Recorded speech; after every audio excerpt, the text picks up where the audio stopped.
দ্বিতীয় উদাহরণ দেখুন, বকৌ মারালা, মানে বক ধ্বংস হয়ে যায়। কিভাবে? অঙ্গুলিমাল কেমন করে আঙুল কেটে লোকের মালা বানিয়ে গলায় পরতেন, সবাই আমরা জানি। প্রথমে লোকগুলোকে মারতেন, নিয়ে তাদের আঙুল কেটে তিনি গলায় মালা করে পরতেন। সারা সংসার তাকে প্রচন্ড ভয় পেত, সবাই তাকে ভয় পেত, তার ভয় কাঁপতো।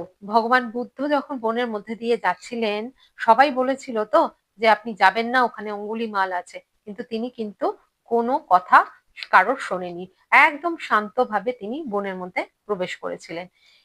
তিনি বনের মধ্যে কিছু দূর এগোনোর পর আমরা সবাই জানি যে অঙ্গুলিমাল তার সম্মুখে এসে উপস্থিত হয়।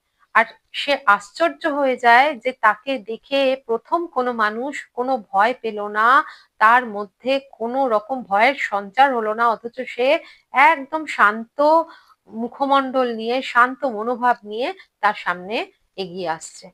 তখন অঙ্গুলিমাল এটা দেখে কিন্তু আশ্চর্য হয়ে ভগবান বুদ্ধকে বলেন যে থামো। তখন ভগবান বুদ্ধ তাকে কি বলেছিলেন? ভগবান বুদ্ধ তার দিকে করুণা ভরা দৃষ্টিতে তাকিয়ে বলেছিলেন যে আমি তো থেমেই গেছি, তুমি কবে থামবে? এই একটা বাক্য।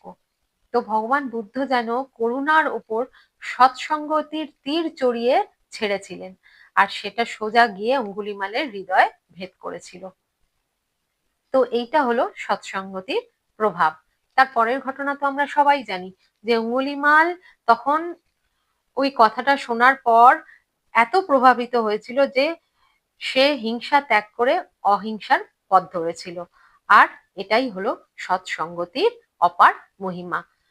তার মানে অযোগ্যকেও গুরু বাণী সৎসঙ্গতি কিন্তু যোগ্য করে তোলে, এটাই এখানে তিনি বোঝাচ্ছেন। তো নিরন্তর সেই জন্যেই বলা হয় যে নিজের ভেতরের কঠোরতা ত্যাগ করার জন্য, ঠিক আছে, বিগলিত রাখার জন্য নিজেকে। আমাদের যে হাইপার সেন্সিটিভ সেলস আছে না, সেগুলো অসৎ সঙ্গতিতে পড়লেই কিন্তু মরে যায়। সুতরাং সেগুলোকে জীবিত রাখতে হলে কিন্তু সাধু সঙ্গ, সৎসঙ্গ করতেই হবে। সেই ব্যক্তির সঙ্গ করতে হবে যে ধ্যানের মার্গে আমাদের নিয়ে যাবে, পরমাত্মার দিকে আমাদের নিয়ে যাবে। তার সঙ্গ ত্যাগ করতে হবে যে আমাদের সমস্ত সময় যে কোনো বিপদে ফেলবে, বিপথে নিয়ে যাবে, আমাদেরকে ধর্মের পথ থেকে সরিয়ে সাংসারিক বিষয় আশয়ের দিকে শুধু নিয়ে যাবে।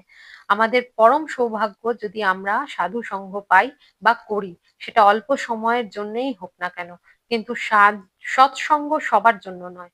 কোনো না কোনো সৎ কর্ম বা পুণ্যের ফলে